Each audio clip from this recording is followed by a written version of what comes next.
Apakah respon Anda ketika postingan yang Anda post di media sosial Anda dipenuhi oleh komentar yang bersifat seksual, yang sebenarnya mereka menganggap itu hanya sebagai bercandaan semata?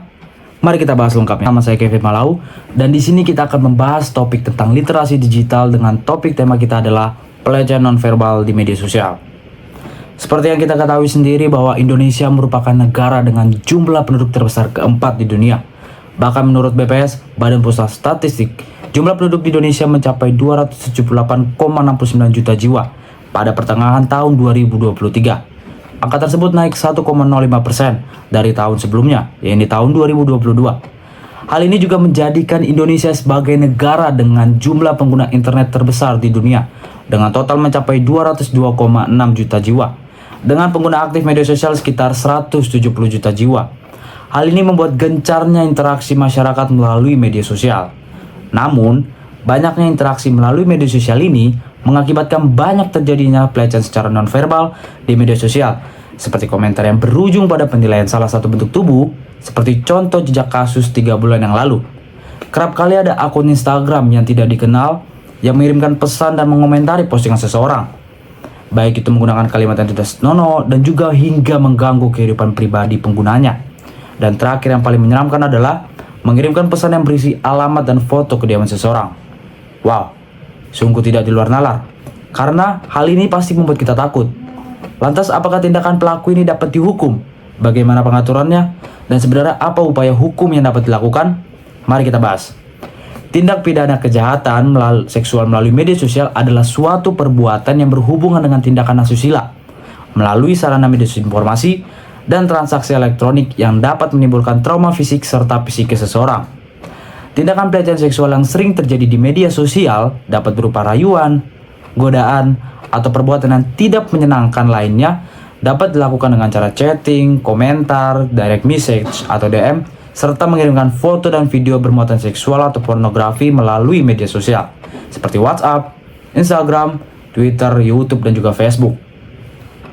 Perbuatan yang dikategorikan sebagai tindakan pelecehan seksual yaitu mengeluarkan lelucon yang berbau seksual, suatu pernyataan yang merendahkan orientasi seksual seseorang, permintaan melakukan perbuatan yang berbau seksual, serta ucapan yang berujung pada berkonotasi berbau seksual di dalamnya, sampai dengan pemaksaan untuk melakukan suatu kegiatan yang berbau seksual, baik secara langsung maupun secara tidak langsung.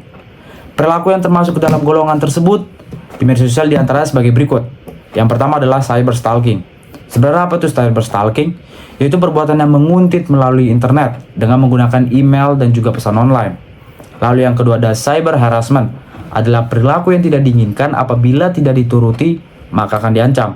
Dan sebenarnya ini yang paling banyak sekarang terjadi di masa kita sekarang.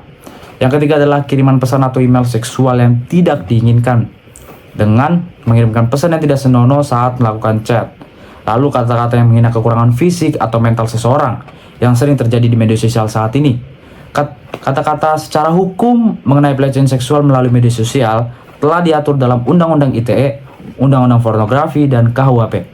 Tindakan pelecehan seksual seringkali disertakan pelanggaran atas perlindungan data pribadi yang dimana telah diatur dalam Undang-Undang ITE. Dapat atau tidaknya pelaku dihukum atas tindakan yang dilakukan? Secara yuridis, peraturan perundang-undangan telah mengatur perbuatan pelecehan seksual melalui media sosial dan pelanggaran atas perlindungan data pribadi sebagai perbuatan yang dilarang karena memiliki akibat hukum yang mengikat. Pelaku dapat dihukum dengan dasar perundang-undangan, yaitu Undang-Undang ITE, Undang-Undang Pornografi, dan juga KUHP. Kesimpulannya, secara peraturan perundang-undangan, pelecehan seksual melalui media sosial dan pelanggaran atas perlindungan data pribadi telah diatur dalam Undang-Undang ITE pada pasal 26 ayat 1, pasal 45 ayat 1. Jadi untuk teman-teman semua jangan takut jika teman-teman semua menjadi korban dari pelecehan seksual melalui media elektronik. Dan apabila dilakukan kepada anak-anak, maka akan dapat pemberatan pidana Undang-Undang Pornografi pasal 4 ayat 1 dan KUHP pasal 28 ayat 1. Oleh karena itu, berdasarkan analisis kita tadi di atas, dapat dilakukan hukum atau tidak? Pasti, karena Undang-Undang ITE, Undang-Undang Pornografi, dan KUHP memiliki akibat hukuman yang mengikat. Korban juga dapat melakukan upaya hukum dengan mengajukan gugatan kepada pengadilan atas pelanggaran peraturan perundang-undangan dan kerugian yang dialami dengan melakukan pelaporan terlebih dahulu. Nah, kita tahu sendiri, untuk teman-teman semua bijaklah dalam menggunakan media sosial. Jangan pernah mengeluarkan kata-kata yang tidak pantas untuk dikeluarkan kepada lawan jenis kita atau sesama jenis kita yang kita kenal maupun yang kita tidak kenal. Sekian dari saya, terima kasih.